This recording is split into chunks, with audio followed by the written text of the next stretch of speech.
आप सभी छात्रों का स्वागत है। तो छात्रों, आज की इस वीडियो में हम कक्षा 10वीं विषय विज्ञान अध्याय 1 जिसका नाम है रासायनिक अभिक्रिया और समीकरण है, इस अध्याय को एनसीईआरटी बुक में जो है बहुत ही अच्छे तरीके से समझने वाले हैं इंडिया के टॉप टीचर्स के नोट्स द्वारा। जी हाँ छात्रों, इंडिया के जो टॉप टीचर हैं जो कि राजस्थान कोटा में अपनी टीचिंग देते हैं, उनके बनाए हुए नोट्स के द्वारा हम आपको इस चैप्टर जो कि है रासायनिक अभिक्रिया और समीकरण को बहुत ही अच्छे से समझने वाले हैं।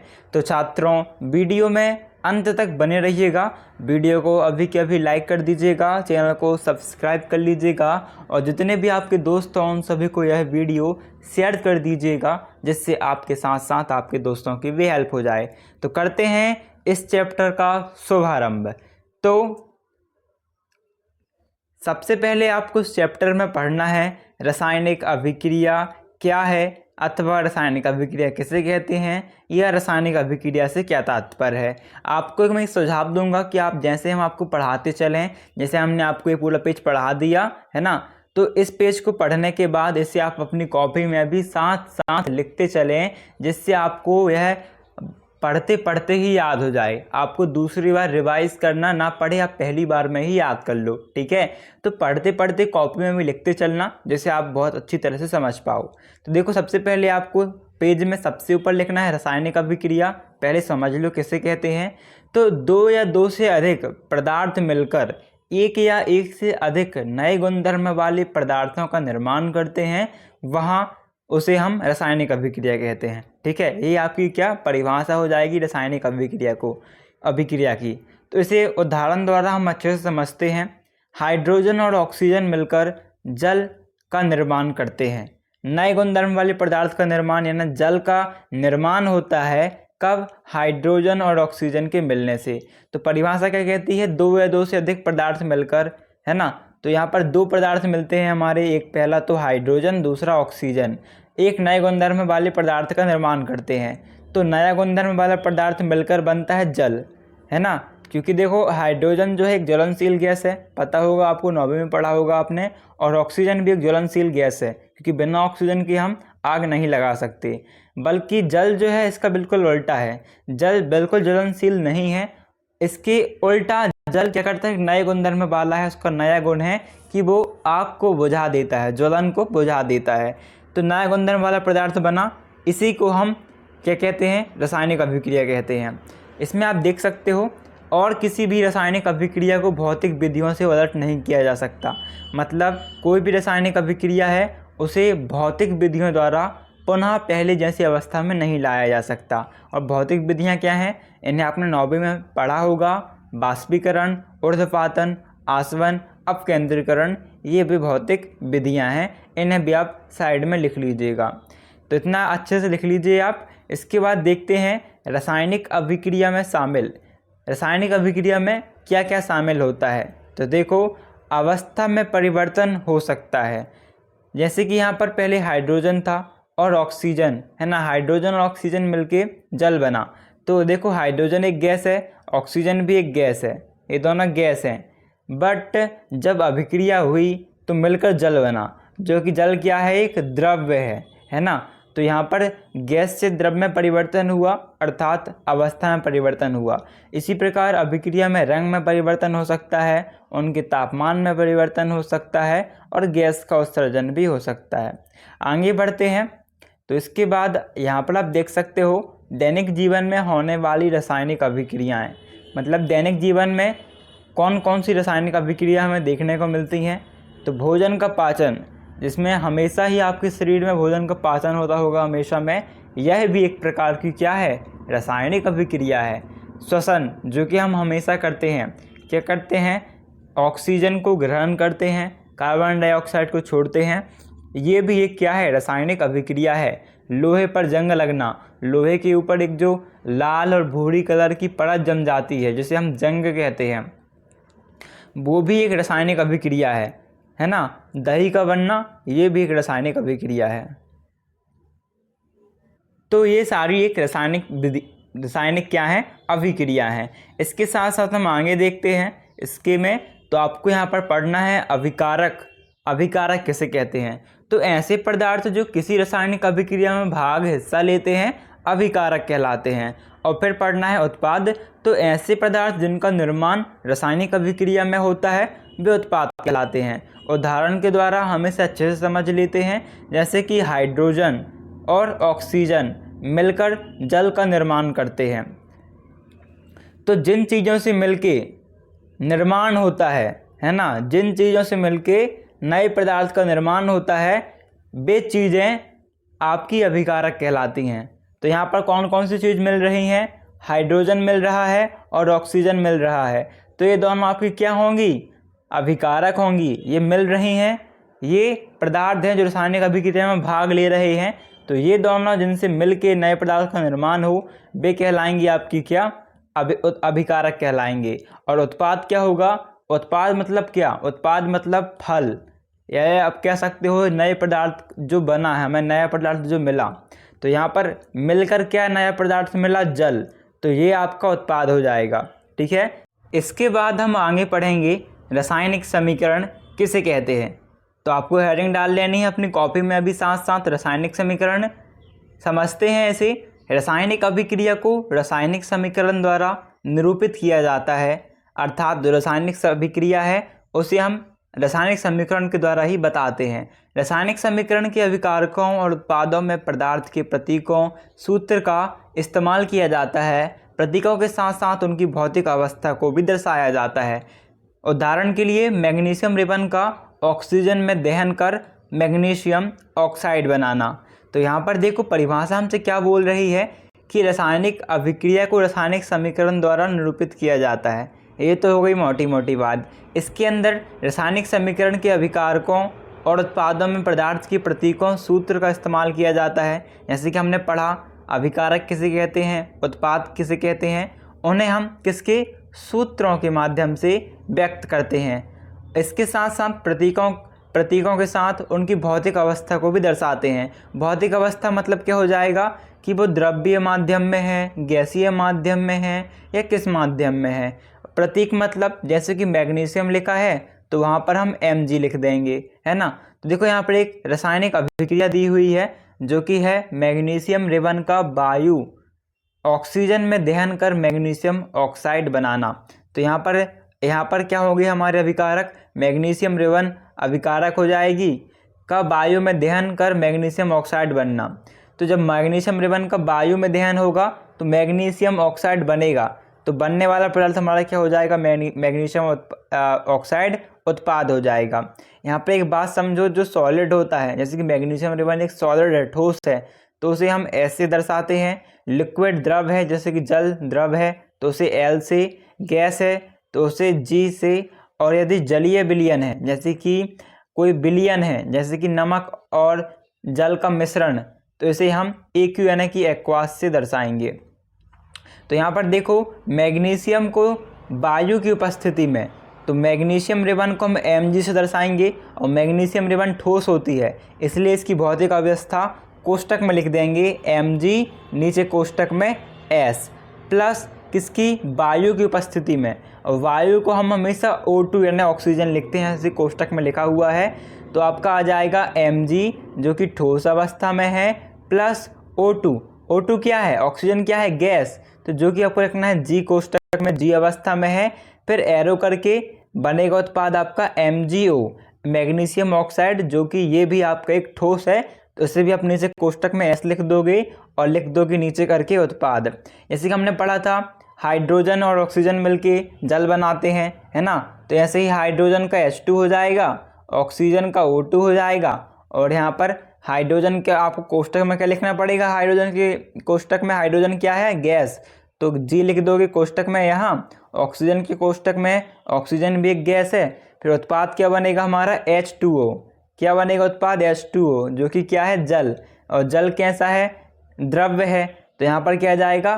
कोष्टक में लिक्विड, या फिर आप AQ भी लिख सकते हो, AQ जो कि होता है एक्वास, जलीय विलयन। ठीक है। तो देखो इस टाइप से आपको लिखना है। ये आपकी हो जाती हैं रासायनिक समीकरण। इसके बाद हम आगे बढ़ते हैं। तो रासायनिक समीकरण को संतुलित करना। रासायनिक समीकरण को संतुलित करने का मतलब यह होता है कि ये जो अभिकारक हैं अभिकारक में जितने परमाणु हैं उतने परमाणु ही उत्पाद में होना। जैसे कि परमाणु से तात्पर्य यह है इसकी घात, जैसे Fe की घात कुछ नहीं है, इसका मतलब क्या होता है, एक घात है, मतलब इसमें एक अणु है। तो यहाँ पर Fe के एक अणु है, ठीक है, कुछ नहीं मतलब एक अणु है। यहाँ पर देखते हैं उत्पाद में तो Fe के 3 अणु हैं, मतलब कि ये असंतुलित हो गया। ये दोनों साइड बराबर हैं तो संतुलित है, बराबर नहीं है तो असंतुलित है। फिर यहाँ पर देखते हैं H यानी हाइड्रोजन, इसके 2 अणु हैं, यहाँ पर भी 2 अणु हैं, ठीक है। फिर आपका ऑक्सीजन के यहाँ पर एक अणु है, कुछ नहीं मतलब एक है, लेकिन यहाँ पर 4 हैं, तो ये आपके असंतुलित हो गए। इसे संतुलित किस टाइप से किया जाता है अभी हम ये पढ़ते हैं। तो देखो इसे संतुलित कैसे करना है। इसके लिए आप यहाँ पर न मत देखिएगा, हम आपको जो पढ़ा दें सिर्फ आप वो देखते चलिए। किसी भी चीज़ को यदि आपको, किसी भी समीकरण को यदि आपको संतुलित करना है तो आपको 3 कॉलम बनाने हैं। कितने? 3 कॉलम। ध्यान से 3 कॉलम बनाइएगा, है ना। 3 कॉलम जैसे आपके बन जाए, एक में आपको नाम डालना है, देखना क्या नाम डालना है। थोड़ा हम नीचे बनाते हैं ऐसे। अभी इस पर ध्यान मत दो, ठीक है, अभी सिर्फ आप इस ब्रैकेट में ध्यान दो। 1 2 और ये लो आपके हो गए 3। 1 मिनट, ये आपके 3 ब्रैकेट हो गए। यहाँ पर आपको लिखना है तत्व। क्या लिखना है? तत्व। यहाँ पर आपको लिखना है अभिकारक, हमने लिख दिया स्मॉल में अभिकारक। यहाँ पर लिखना है उत्पाद। तत्व मतलब Fe, पहला तत्व क्या है? Fe। तो यहाँ पर क्या जाएगा आपका, 1 मिनट,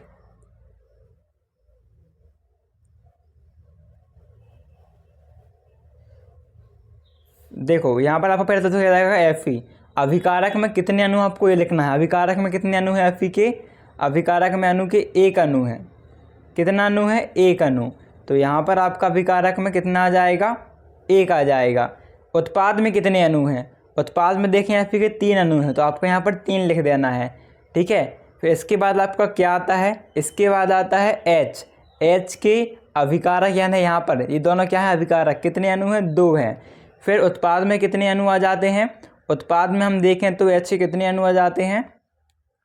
उत्पाद में आपके यहाँ पर H के 2 ही अणु हैं, मतलब ये बराबर है। इसके बाद आपका तीसरा जो कि है O यानी ऑक्सीजन। ऑक्सीजन के कितने अणु हैं? यहाँ पर कुछ 0 मतलब 1, कुछ नहीं मतलब 1 अणु है, यहाँ पर 1 लिख देंगे।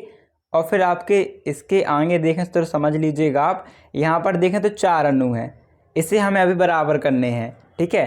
तो Fe के यदि यहाँ पर अभिकारक में 1 हैं, उत्पाद में 3 हैं, इन्हें बराबर करने हैं तो हमें 1 का 3 से गुणा करना होगा, जिससे यहाँ पर भी 3 हो जाए, है ना। तो 1 का 3 से गुणा किया तो कितने हो जाएंगे? 3। हाइड्रोजन के 2 अणु हैं तो यहाँ पर 2 ही रहेगा। फिर ऑक्सीजन के कितने अणु हैं? ऑक्सीजन के हमारे यहाँ पर कितने अणु आ जाते हैं? देखो ऑक्सीजन के आपके यहाँ पर अणु आ जाते हैं कुल, यहाँ पर 1 है, वहाँ पर 4 है, और यहाँ पर हमें बराबर करने हैं तो यहाँ पर कितना आ जाएगा? 1। कितना आ जाएगा? 1 मल्टीप्लाई 4, तो यहाँ पर भी 4 हो गए। अब इसका हमने मल्टीप्लाई 4 किया तो यहाँ पर भी हम मल्टीप्लाई 3 मल्टीप्लाई 4 लिखेंगे। Fe में हमने कितना किया? मल्टीप्लाई 3, तो ब्रैकेट लगाएंगे और इसके बाहर लिख देंगे यहाँ पर 3, क्योंकि हमने 3 से गुणा किया तो 3 Fe लिख देंगे, प्लस H2O में हमने किसकी? O को बढ़ाया है ना। तो हम यहाँ पर O में यहाँ पर से 4 नहीं लिख सकते, हमको सीधे ब्रैकेट लगाना होगा और यहाँ पर कितना? 4 लिखना होगा। देखो यहाँ पर 4 लिखेंगे तो यहाँ पर O तो 4 हो जाएगा, O की पावर भी, O के अणु भी 4 हो जाएंगे, लेकिन H2 जो है उसके अणु कितने हो जाएंगे? 4 दूनी 8। तो आपको क्या करना होगा? अभी अभिकारक में कितने अणु हो गए? अभी यहाँ पर अभिकारक में जहाँ 2 थे, यहाँ पर आपके अणु 8 हो गए। तो अभी आपको उत्पाद में भी 8 करने हैं, तो क्या करना होगा? उत्पाद में 4 का गुणा करना होगा। तो ठीक है, तो यहाँ पर आपको जो H2 है इसके बाहर भी आप 4 लिखोगे, तो यहाँ पर 4 दूनी 8 हो जाएगा, यहाँ पर भी 8, वहाँ पर भी 8। और ऑक्सीजन के यहाँ पर 4 थे, यहाँ पर हमने 4 लिखा, तो यहाँ पर भी आपके ऑक्सीजन के 4 हो जाएंगे, ठीक है। इसे आप यहाँ पर देख सकते हो, हमने वही सेम प्रोसेस की है, बस आपको लिख देना है 3 Fe। तो देखो 3 फेरस के यहाँ हो गए और 3 फेरस के यहाँ भी हो गए, और लिख देना है इसकी अवस्था सॉलिड। प्लस हमने 4 यहाँ पर लिखिया तो H2O, हाइड्रोजन के 4 दूनी 8 हो गए, हमने यहाँ पर भी 4 लिख दिया तो यहाँ पर भी 8 हो गए। O यहाँ पर जो अभी इसकी O की पावर 4 हो गई और यहाँ पर O की पावर पहले से ही 4 है, तो आपके सभी के सभी क्या हैं, अणु संतुलित हो चुके हैं। इस प्रकार से आपको हर अणु का तालिका बना के संतुलन करना है। अभी हम आगे बढ़ते हैं तो दूसरी अभिक्रिया देख लेते हैं, जो कि है 2Mg + O2 बना क्या, MgO यानी कि मैग्नीशियम ऑक्साइड। तो इसे हम बिना तालिका के सॉल्व करने की कोशिश करेंगे। यहाँ पर देखो कितना लिखा है 2Mg, मैग्नीशियम में कितने अणु हैं 2, और यहाँ पर मैग्नीशियम का कुछ भी नहीं लिखा, मतलब एक अणु है। ऑक्सीजन के 2 अणु हैं और यहाँ पर कितने अणु हैं, कुछ नहीं लिखा, मतलब इसके भी एक अणु है। ठीक है, यहाँ पर दोनों के 2-2 हैं और यहाँ पर उत्पाद में 1 है। तो आपको क्या करना है, सिंपली यहाँ पर ब्रैकेट लगा देना है, ब्रैकेट नहीं लगाओ तब भी चल जाएगा, और यहाँ पर आपको 2 लिख देना है। तो 2 लिखोगे तो Mg भी 2 हो गया और O भी 2 हो गया, मतलब ये क्या होगा, संतुलित हो गया, है ना। तो इस टाइप से आपको यहाँ पर बस 2 लिखना है और आपकी अभिक्रिया संतुलित हो जाएगी। इस प्रकार से बस आपको थोड़ा सा दिमाग लगाना है और आपकी अभिक्रिया को संतुलित कर देना है। तो आई होप आपने अभी अच्छे से समझ लिया होगा कि आपको किस प्रकार से समीकरण को संतुलित करना है। ठीक है, तो आगे बढ़ते हैं, आगे पढ़ते हैं। यहाँ पर आगे जो आपको पढ़ना है अति महत्वपूर्ण है, रासायनिक समीकरण को संतुलित करना क्यों आवश्यक है। तो देखो, द्रव्यमान संरक्षण के नियम अनुसार या किसी भी रासायनिक अभिक्रिया में ना तो द्रव्यमान का निर्माण होता है और ना ही विनाश। निष्कर्ष यानी कि मतलब इसका, रासायनिक अभिक्रिया के पहले अभिकारक एवं उसके बाद उत्पाद प्रत्येक पदार्थों के परमाणुओं की संख्या बराबर होनी चाहिए। इसी कारण समीकरण को संतुलित करना आवश्यक है, क्योंकि द्रव्यमान संरक्षण का जो नियम है वह हमसे क्या कहता है कि जितने अणु अभिकारक में हों उतने ही अणु उत्पाद में भी होने चाहिए। इस कारण हमें संतुलित करना आवश्यक हो जाता है। इसके बाद हम आगे पढ़ते हैं, तो जो कि अगला क्वेश्चन है इसके बाद, रासायनिक अभिक्रियाओं के प्रकार को बताइए। तो आपको रासायनिक अभिक्रिया भी पता होनी चाहिए। इसके विभिन्न प्रकार होते हैं, जिसमें आपका सबसे पहला प्रकार है संयोजन अभिक्रिया। ठीक है, रासायनिक अभिक्रिया का पहला प्रकार क्या आएगा, संयोजन अभिक्रिया। अब समझते हैं संयोजन अभिक्रिया है क्या। तो इस अभिक्रिया में 2 या 2 से अधिक अभिकारक मिलकर एकल उत्पाद बनाते हैं, संयोजन अभिक्रिया कहलाती है। उदाहरण से हम इसे अच्छी तरह से समझ लेते हैं, जैसे कि A + B मिलकर C बनाते हैं। मतलब 2 पदार्थ मिलकर यदि एक पदार्थ का निर्माण करें तो संयोजन अभिक्रिया कहलाएगी। यदि 2 पदार्थ मिलें या उससे अधिक भी पदार्थ मिलें, बस शर्त एक है कि उत्पाद जो है ना, वह बस एक हो, एकल हो, मतलब कि एक हो, तो वहाँ पर संयोजन अभिक्रिया होगी। उदाहरण के लिए कोयले का दहन C+O2, यहाँ पर क्या बन रहा है CO2, जो कि एक अकेला उत्पाद है, तो यहाँ पर क्या होगी, संयोजन अभिक्रिया होगी। जल का निर्माण, यहाँ पर भी देखो हाइड्रोजन मिल रहा है, ऑक्सीजन मिल रहा है, 2 अभिकारक मिल रहे हैं, पर उत्पाद एक ही बन रहा है, तो ये आपका क्या हो जाएगा, ये आपकी संयोजन अभिक्रिया हो जाएगी। इसके बाद हम आगे पढ़ते हैं दूसरे नंबर का प्रकार रासायनिक अभिक्रिया का, जो कि है वियोजन अभिक्रिया। तो एक अभिकारक टूटकर 2 या 2 से अधिक उत्पाद में बदल जाए तो उसे वियोजन अभिक्रिया कहते हैं। मतलब यहाँ पर बिल्कुल उल्टा है संयोजन अभिक्रिया का। संयोजन अभिक्रिया में जहाँ 2 अभिकारक होते हैं या उससे अधिक पर उत्पाद एक बनता है, वियोजन अभिक्रिया में उल्टा है। यहाँ पर आपका उत्पाद अभिकारक जो है एक होगा पर उत्पाद 2 बनेंगे। जहाँ एक अभिकारक से 2 उत्पाद बने वहाँ वियोजन अभिक्रिया होगी। तो इसमें भी प्रकार होते हैं, जैसे ऊष्मीय वियोजन, वैद्युत वियोजन, प्रकाशीय वियोजन। अब इसमें देखो, जो अगला परिभाषा आपको पढ़नी है, अगली चीज़ पढ़नी है, तीसरा प्रकार, वो है द्विविस्थापन अभिक्रिया। द्विविस्थापन अभिक्रिया क्या होती है इसे समझ लीजिए। इस अभिक्रिया में उत्पादों का निर्माण 2 यौगिकों के बीच आयनों के आदान प्रदान से होता है। मतलब जो उत्पाद हैं उनका निर्माण कैसे होगा, आयनों के आदान प्रदान से होगा। जैसे कि यहाँ पर एक उदाहरण से समझ लेते हैं, Na2SO4 है प्लस Ba आपका BaCl2Cu4 है। ठीक है, BaCl2Cu4 है। आपका जब उत्पाद बनेगा तो Na2 जो है ना, वो Na2 यहाँ पर आ जाएगा और Ba जो है वो यहाँ पर आ जाएगा। तो ये BaSO4 हो जाएगा, BaSO4 जो कि AQ यानी कि एक्वास जलीय विलयन की फॉर्म में है। ठीक है, यहाँ पर देख सकते हो। और यहाँ पर जो Na है वो यहाँ पर आ जाएगा, मतलब Ba की जगह क्या आ जाएगा आपका Na, तो NaCl हो जाएगा आपका। ठीक है, और जो कि AQ के फॉर्म में है। इसके बाद इसमें आप देख सकते हो, इसमें एक परिभाषा है, बेरियम सल्फेट के सफ़ेद अवक्षेप का निर्माण होता है। मतलब ये जो निर्माण हो रहा है वो किसका है, बेरियम सल्फेट के सफ़ेद अवलेय अवक्षेप का। हम अगली परिभाषा देख लेते हैं, अगला प्रकार जो कि है उपचयन और अपचयन अभिक्रिया। ये भी रासायनिक अभिक्रिया के प्रकार हैं। तो उपचयन अभिक्रिया देख लेते हैं। पदार्थ में ऑक्सीजन की वृद्धि होना या हाइड्रोजन का ह्रास होना उपचयन कहलाता है। अपचयन पदार्थ में हाइड्रोजन की वृद्धि होना या ऑक्सीजन की ह्रास होना। ह्रास का मतलब होता है कमी होना। ठीक है, लिख लीजिएगा साइड में, ह्रास मतलब कमी। क्या लिखना है, ह्रास का मतलब लिख देना है कमी। ठीक है, तो यहाँ पर आप देख सकते हो C+O2, CO2 मतलब C में क्या बढ़, O2 बढ़ गया, C में O2 बढ़ गया। उपचयन की परिभाषा क्या कहती है, पदार्थ में ऑक्सीजन की वृद्धि हो। तो देखो इस पदार्थ में ऑक्सीजन नहीं था पर ऑक्सीजन आ गया, मतलब ऑक्सीजन की वृद्धि हुई, तो ये क्या हुआ, उपचयन। इसके बाद देख लेते हैं हम CuO+H2, इसमें हम ऊष्मा देते हैं तो Cu+H2O बनता है। मतलब Cu में पहले से O था पर अब इसके पास O नहीं है, O की कमी आ गई, H2 में O चला गया। ठीक है, मतलब O कम हो गया, ऑक्सीजन कम हो गया। तो जब पदार्थ में ऑक्सीजन का ह्रास हो यानी ऑक्सीजन की कमी हो तो वहाँ पर क्या आ जाता है, अब आपकी अपचयन अभिक्रिया। तो यहाँ पर क्या लिख दोगे आप, अपचयन। तो यहाँ पर CuO में अपचयन हुआ क्योंकि इसकी जो अभिक्रिया में ऑक्सीजन की कमी हुई CuO में। पर यदि आप हाइड्रोजन को देखें H2 को, यहाँ पर पहले ऑक्सीजन नहीं था पर अभिक्रिया के बाद इसने यहाँ से ऑक्सीजन ले लिया तो यहाँ पर H2O हो गया, मतलब इसमें ऑक्सीजन की वृद्धि हुई। तो यहाँ पर CuO में आप लिखोगे उपचयन और H2 में जब H2O बनेगा यहाँ पर आप लिखोगे क्या, उपचयन।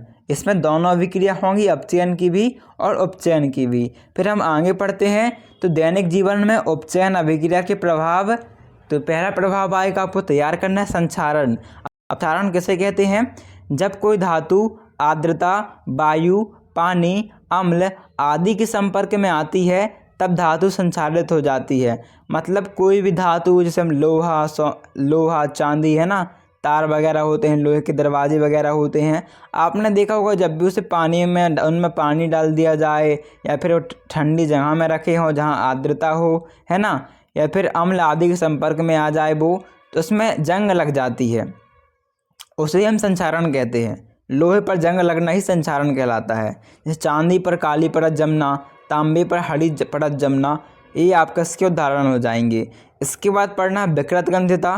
तो वसा युक्त और तेलीय खाद्य सामग्री वायु के संपर्क में आने पर उपचयित हो जाती है, यानी कि वायु में क्या होती है, ऑक्सीजन की वृद्धि हो जाती है, मतलब क्या हो जाती है, उपचयन हो जाता है, उपचयित हो जाती है, जिससे इनके स्वाद और गंध में परिवर्तन हो जाता है। तो इसे ही हमें लिखना है क्या, विकृत गंध्यता।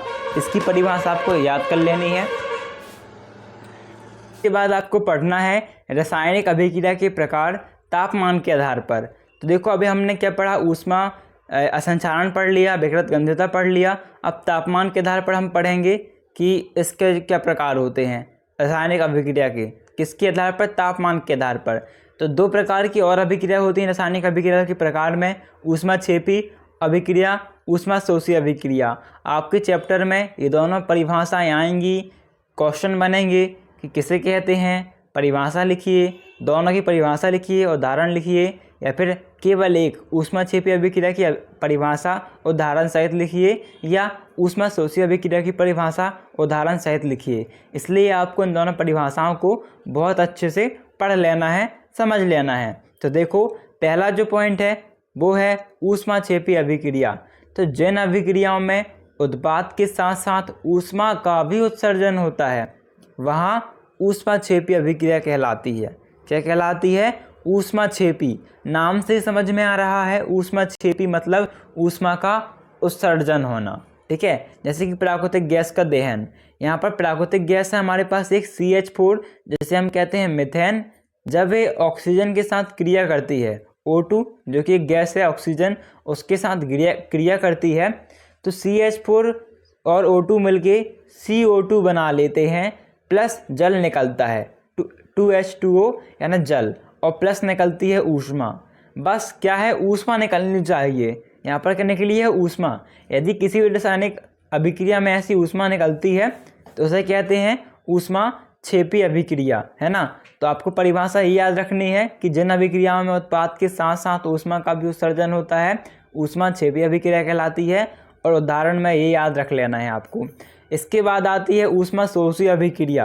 तो देखो नाम से समझ में आ रहा है, शोषी मतलब क्या, ग्रहण करने वाली। तो जिन अभिक्रियाओं में अभिकारकों को तोड़ने के लिए ऊष्मा प्रकाश की या विद्युत ऊर्जा की आवश्यकता होती है, ऊष्माशोषी अभिक्रिया कहलाती है। या आप लिख सकते हो, इससे एक और सिंपल हम आपको परिभाषा बता देते हैं, है ना, जो कि बेस्ट परिभाषा, आपको फुल मार्क्स उसमें भी मिलेंगे, कि जिन अभिक्रियाओं में उत्पाद के साथ साथ ऊष्मा का क्या होता है, अवशोषण, उत्सर्जन लिखना है आपको, अवशोषण होता है, वह ऊष्माशोषी अभिक्रिया कहलाती हैं। मतलब ऊष्माक्षेपी में उत्सर्जन होता है और ऊष्माशोषी अभिक्रिया में क्या होता है, अवशोषण। बस दो इसमें नाम चेंज कर दीजिएगा तो सेम परिभाषा आपकी यहाँ पर भी आ जाएगी। तो हमारे साथ नोट डाउन कीजिए इस परिभाषा को, इसे आप कट कर दीजिए क्योंकि कुछ का ज़्यादा कॉम्प्लिकेटेड है। यदि आप इसे तैयार कर सको इसे तैयार कर लो। बाकी यदि आपको ये परिभाषा अच्छे से समझ में आती है कि वह अभिक्रिया जिसमें उत्पाद के साथ साथ ऊष्मा का अवशोषण हो, ऊष्माशोषी, और जिन अभिक्रियाओं में उत्पाद के साथ साथ ऊष्मा का उत्सर्जन हो, ऊष्माक्षेपी। ठीक है। अभी ऊष्माशोषी का एक उदाहरण देख लो। तो विद्युत, इसका उदाहरण क्या हो जाएगा, इसका उदाहरण आपको खुद ही निकालना है। ठीक है, आप खुद ही अपने सर से पूछिएगा, अपनी बुक से निकालिएगा, अपनी बुक से निकालिएगा और कमेंट भी कीजिएगा और इसे अच्छी तरीके से लिख लीजिएगा जिससे आप अच्छे से याद रहे। ठीक है छात्रों, तो जितना हम आपको इस वीडियो में पढ़ाया, इससे बाहर आपके चैप्टर 1 में कुछ नहीं है। यदि आपने इतना लिख लिया, अच्छे से पढ़ लिया, तो समझे आपको चैप्टर 1 बिल्कुल क्लियर। आप इसमें एक भी नंबर नहीं खोएंगे। और इस तरह से आप यदि याद करोगे, इन परिभाषाओं को याद करोगे, तो आप हमेशा लाइफ टाइम इन्हें याद रख पाओगे। ठीक है छात्रों, वीडियो को लाइक कर देना, चैनल को सब्सक्राइब कर लेना और जितने भी आपके दोस्त हों उन सभी को वीडियो शेयर कर देना, जिससे आपके साथ साथ उनकी भी हेल्प हो जाए, वो भी अच्छी तरह से समझ सकें चैप्टर 1 को, जो कि साइंस की पूरी बुक की नींव है चैप्टर 1। ठीक है, इसी प्रकार से हम आपको चैप्टर 2, चैप्टर 3, चैप्टर 4 सारे के सारे चैप्टर साइंस के, है ना। तो वीडियो को लाइक करना बिल्कुल मत भूलना। सब्सक्राइब अभी के अभी कर लो चैनल को। बाजू में जो बनी बेल आइकन है उसे प्रेस कर लो, जिससे कोई भी वीडियो डालें हम सबसे पहले आपको मिल जाएं। ठीक है छात्रों, तो थैंक्स फॉर वॉचिंग। अभी मिलते हैं अगली वीडियो पे।